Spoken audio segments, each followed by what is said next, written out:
So we finally made it back to Thailand, our home away from home, as they say. There's something about this place that just gets us. The people, the food, the beaches, it checks every box, every time. But this trip, we stumbled on a set of islands sandwiched between Krabi and Phuket that no one really talks about, which believe me is a shocker when talking about southern Thailand. No Instagram hype, just locals, one resort tucked away in a corner somewhere, a handful of travelers, and an energy that almost felt untouched. We thought about not even making a video about it. Part of us wanted to gatekeep it, keep it quiet, protect that peaceful vibe, but that's not really fair, is it? I mean, you've been with us on this whole journey, and as much as we'd like to keep this place to ourselves, it's not gonna stay that way forever. So yeah, we'll share, in the hopes that you can experience this little slice of Thailand through our eyes. Come with us as we explore this underrated gem and its sleepy sibling one island over. Welcome to Koh Yao Yai. We decided it was time for a slower pace, so we hopped on a boat for 1,700 baht over to Koh Yao Yai. We just arrived at Koh Yao Yai. Koh Yao Yai. I swear I'm gonna get that right before this video is over. But once you get here, you can rent scooters right off the pier, which is what we're doing now. We were looking to spend like 200, 250 a day for our motorbikes, and she only had one that was at her house, and the other one is here, but it's like 160 cc, so she was asking for 400 baht a day, and I was like, no, we need to find one that's around our price range, which is 250 was the max. So we have one bike, and then Sarah had to get on the back of her other bike to go to our house to get the other bike. So I hope she makes it back in one piece. No, the lady was super nice. I'm sure they'll just drive back with the new bike. You go, huh? Yeah. Open. Okay. Open. Start. Here they come. Transportation, check. But here's where I have to say that we do not endorse riding without helmets. We promptly picked up helmets for the week as soon as we wrapped up this bike rental process. We can already tell that this island is different from others we've been to. There aren't the usual hordes of souvenir shops and restaurants right off the pier, traffic is non-existent, and there's a quiet here that you notice immediately. Not to mention the drive to our accommodation is gorgeous. The benefit of renting right from the pier is that we got here pretty quick. I think I speak for us both when I say these are the two best scooters that we have ever rented in all of Southeast Asia. They are amazing. And it really wouldn't be a Thailand lodging experience if there wasn't an accommodation cat to greet us when we arrived. New digs, welcome to our little bungalow. This is $23 a night. And you're getting a lot of bang for your buck. This is huge, and it's up on stilts, which I feel like is just fun. Big bed, I think a king size bed, a mosquito net, which hopefully we won't need because we have air conditioning so we can keep the door closed. Here it is. It's called Activities Resort.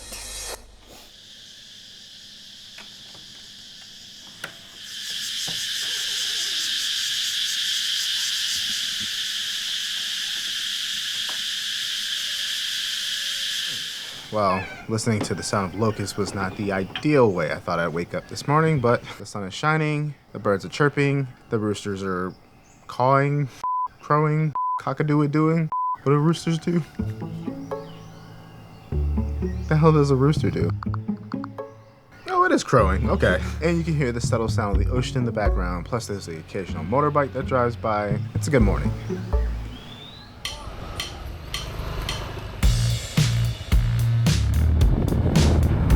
One cool thing about this island, it's definitely got those low-key, laid-back vibes. You can drive the whole thing in an hour or so. But that also means everything's a little bit more spread out. The nearest 7-Eleven is a solid 20 minutes away from us, which does hurt when you're craving a toasty at midnight. And anyone who's been to Thailand knows just how hard those little sandwiches can slap. The best. Anyway, the roads are paved and there isn't much traffic, so we should be getting there on time. So we just arrived and we met our guide for the day, Sak, and he is going to basically show us like local village life here on Koh Yao Yai. We are going to see how they get coconuts from the trees, which might not be the process that you think it is, rubber making, and then I think visiting some rice paddies as well. Already we have learned that the rice that is grown here in these villages is for just family consumption. It's not for export. So very excited to see that process and learn more about village life here. Sok started off the tour by taking us inside. One of the most interesting things that we learned is that Koh Yao Yai has only had electricity for the past 30 years, so he was able to show us a lot of really incredible pieces that have been in his family for a while, giving us an idea of how different life has been like on the island. Short tail live in the mountain are different. This little dude was apparently found abandoned, and now he's living life as part of the island's most iconic coconut hunting duo. The monkey does all the climbing, obviously, knocking down the coconuts. The monkey's name is Nong, by the way. These things can seriously kill you if they fall on your head. Part of me thought that was some kind of myth, but after hearing them drop from the trees, yeah, I'm 100% convinced now. And after the coconuts fall, Nong's buddy collects them and pulls out what I think is a machete or some sort of makeshift farming tool, I don't know. But he peels these coconuts like a pro. And after all that, there's still the inner shell that everyone is familiar with that has to be cracked open. But Sok has a technique. Like a face. Every coconut you see like a face, look like face. Yeah, we can open coconut for true. But if you dissect here or here, the shell of coconut crack everywhere. Basically, Sok is saying the only way to perfectly crack open a coconut is by hitting it right over the face. Go around.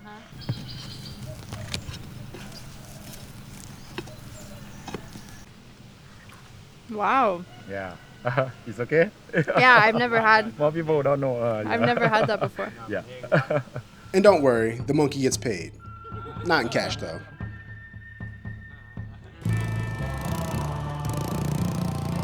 And just like that, they were gone, riding off into the wind to find more coconuts in the wild. They're like Batman and Robin, if Robin did all the work.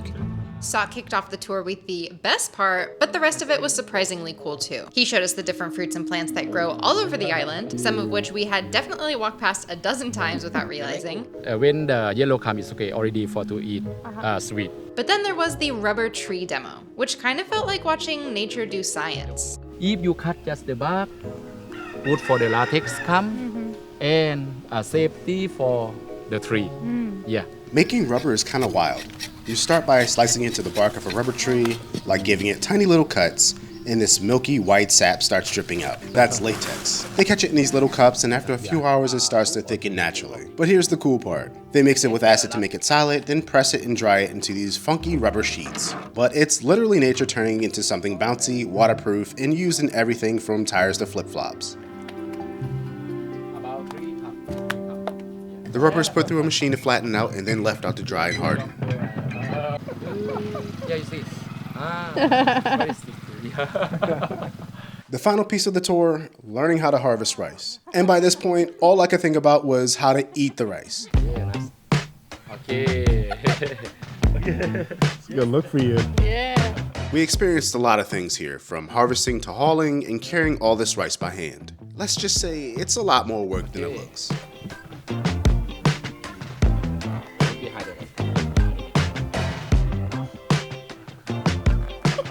They showed us this DIY contraption that separates the grains, and it's kind of genius. You really see how innovative they have to be out here. I didn't know this, but raw rice actually has a shell, kind of like that thin inner layer on a peanut. And the way they separate it is kind of magic. The shell is so light that if you throw the rice just right, the wind will blow the husk away, just leaving the good stuff behind. Of course, we gotta try this ourselves. I was slightly better at it than Sam. After all that hard work, and yes, I'm including our rice sorting attempts, the tour wraps up at a local restaurant. And it's pretty hard to miss. I mean, there are only 2 piers on the island and 1 road from each, so chances are you'll pass it whether you mean to or not. The eyes are on the shrimp. Still the eyes. The eyes are on the shrimp. Can't do animal faces.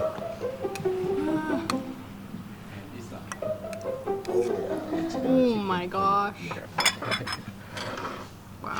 Don't let the simple setup fool you. They hit us with a full 5 to 6 course meal. Local dishes, super fresh ingredients, pad thai, chicken, the works.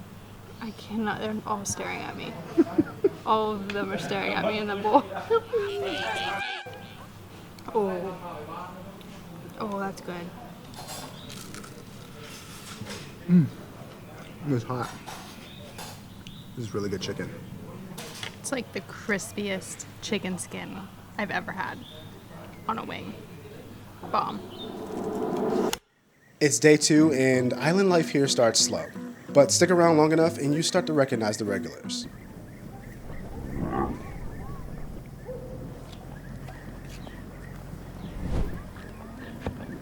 So this morning we were supposed to head to the most famous beach on the island, the one with the sandbar that leads into the ocean. It's unmistakable when you arrive. Anyway, that idea was short-lived. The road that leads there is closed, meaning we had to take a detour through a sandy background. We did find this cool sign though.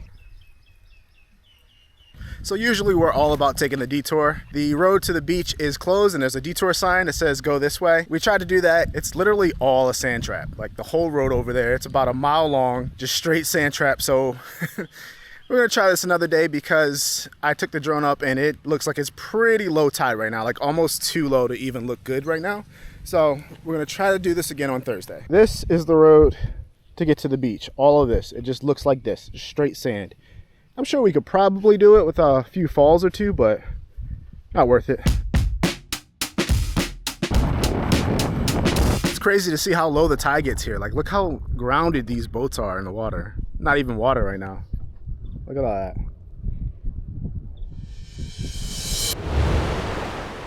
Fast forward to the next morning, we figured it was time to check out Koh Yao Noi. We grabbed ferry tickets on One2Go for $7, which is like 250 baht-ish. And if you ever need it, we have a link for One2Go in the description. One thing about travel in this part of Thailand, it's gonna be... Things will not be on time, things will be confusing. Just pack your patience and always stay polite. For example, this lovely man is letting us sit in his truck and he gave us water, and now we're just hanging out until our boat comes.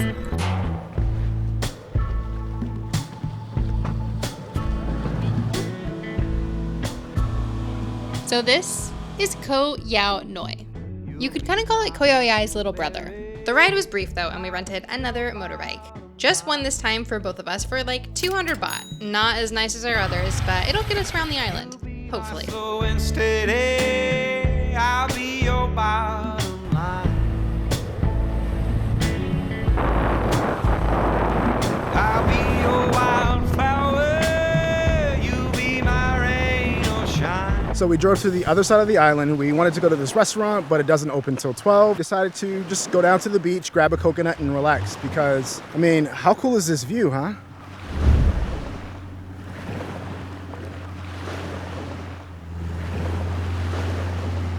Well, we didn't get coconuts, but we got maybe the next best thing, or maybe the first best thing in my opinion, which is mango shakes with this lovely view. Mine is clearly almost gone because Tony was flying the drone. I haven't quite seen enough of this to compare it to our island, which I'm calling our island, but it is very beautiful.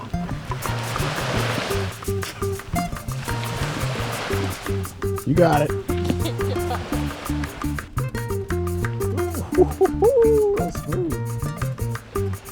We kind of just posted up here for a while, taking in the view and hiding out in the shade.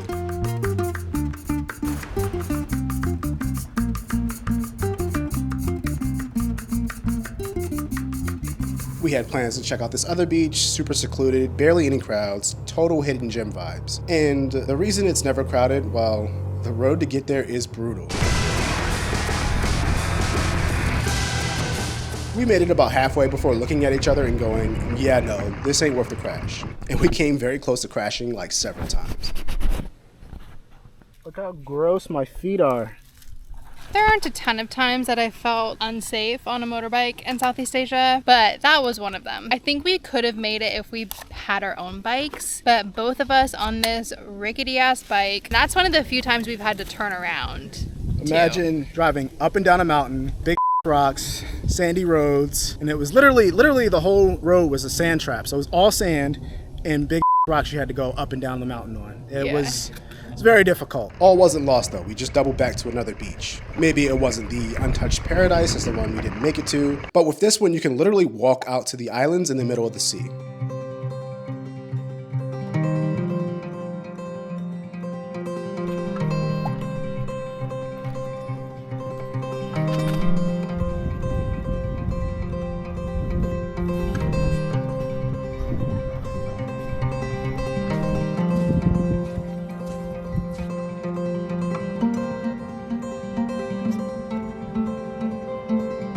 Well, in a day where absolutely nothing has gone to plan, we did find this little beach. I have no idea what it's called, but it's kind of cool because you can walk out to this island that's over here. This is crazy. It's probably all underwater during the day.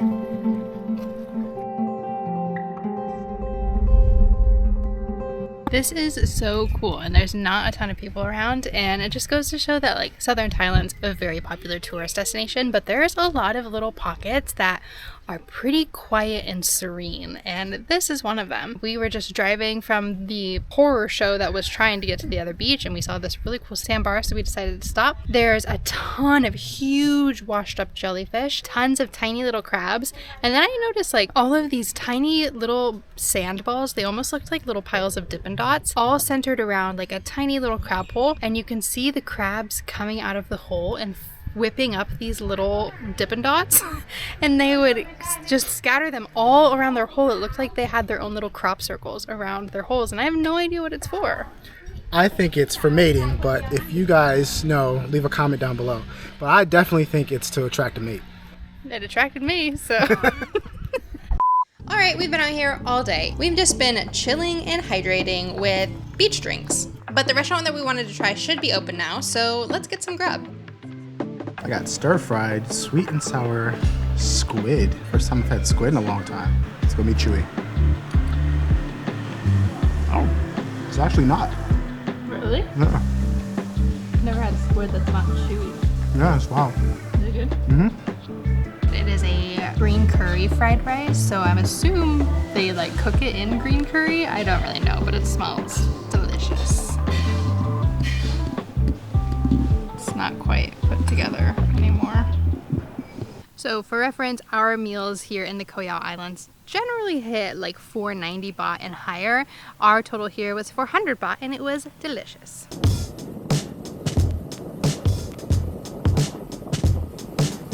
This is like classic travel in southern Thailand. Our boat was supposed to be at 4:34, which is like fine, it's not a big deal.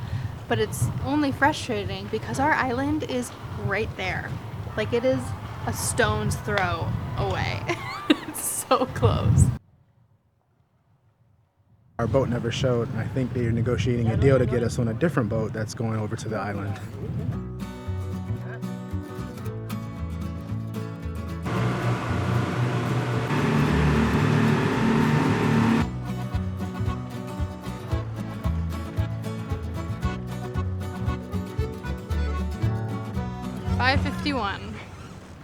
What else we gotta do? Now we gotta drive 35 minutes, we gotta eat, shower, and then we have a business meeting.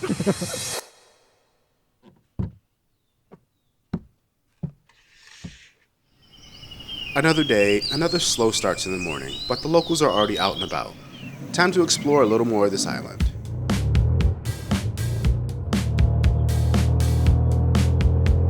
This is just a local village where a lot of the local fishermen live, hence the name. But it's really quiet, it's really sleepy, it's peaceful. All the locals are just kind of doing their own thing. And there's a restaurant right at the end of the path. So Koh Yao Yai is definitely an island where we have just been looking at Google Maps, figuring out a part of the island we haven't been to yet and seeing if there's a restaurant there. So that's how we ended up here. It is on the very southern peninsula of the island. There's a really cool fishing village that I never would have known was here if we hadn't ventured out. And the views are beautiful. I can't even begin to tell you how quiet it is.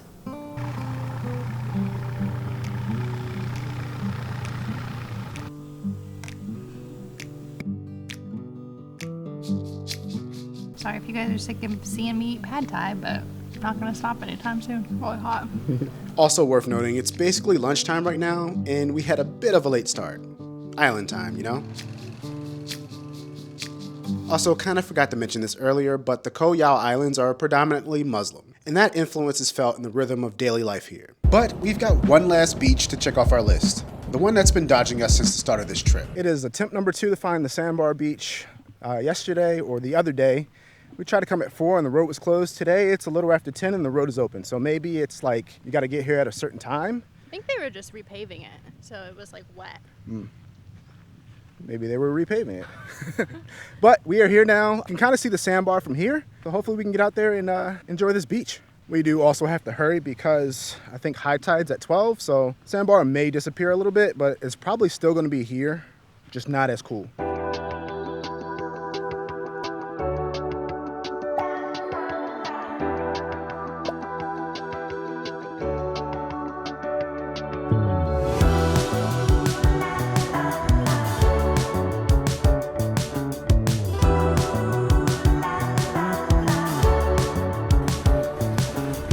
Are you good?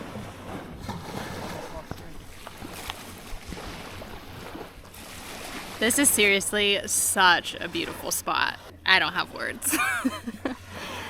I will say it is very hot, and there's shade, but not a ton of shade, so I found a little sliver while Tony gets out in the sun and takes some photos for me because it's hot. I will also say that the water here is pretty murky, which usually wouldn't be a big deal, but there are a ton of huge jellyfish in and around this island, so I don't think we'll be getting in the water just because I'm a little nervous. They are really big. I would recommend coming here really anytime other than low tide because you do want that like sandbar to walk out on. Bring a beach towel or a blanket, bring some ice cold refreshments, and just enjoy. It is very quiet, except for the waves, which, like, what more can you want?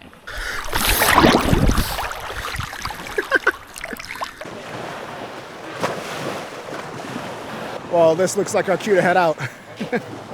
So let's chat some logistics. The best way to get around Koh Yao Yai is definitely by motorbike. Pro tip, bring a shawl or a towel with you because the seats in the sun get so freaking hot you'll burn your booty off. So definitely get a motorbike if you're comfortable with driving. You could probably hire a driver like in a Songtayu with those trucks with the seats in the back. Probably more expensive and a little bit more of a hassle. The island itself probably is like 45 minutes top to bottom, but the beaches and things to do are pretty spread out, so you're gonna wanna have your own transportation. That beach was definitely worth the wait, but a few more boats pulled in and more people started to show up, so we took it as our cue to bounce. Then we made it to the other side of the island just in time for one last meal and one final sunset.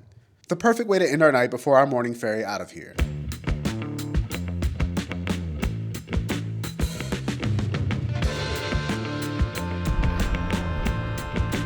Bought her a bike, or bikes. I almost don't even want to post this video because I don't want people to find out about this place. Yeah. Only come here if you are wanting like a true local vibe, relaxing vacation. There's not a ton of things to do, and that's personally the way that I think it should stay here. Come here, rent a beautiful little bungalow like we did, hop on a motorbike, explore for a few days or longer. Yeah, I don't know. Don't come here if you're gonna ruin it. Yeah. If you want to party, this is not the place for you. No. Neither one of these islands Even really. if you want a full day of booked activities, this is not the place for you. Like, Yeah. you really gotta have just kind of a curious, wandering goal for your time on Yao Yai. So what's next? Well, we've got to say the quiet break was nice, but now we're heading to Phuket. Only this won't be the typical beach hopping party town that you might be used to seeing.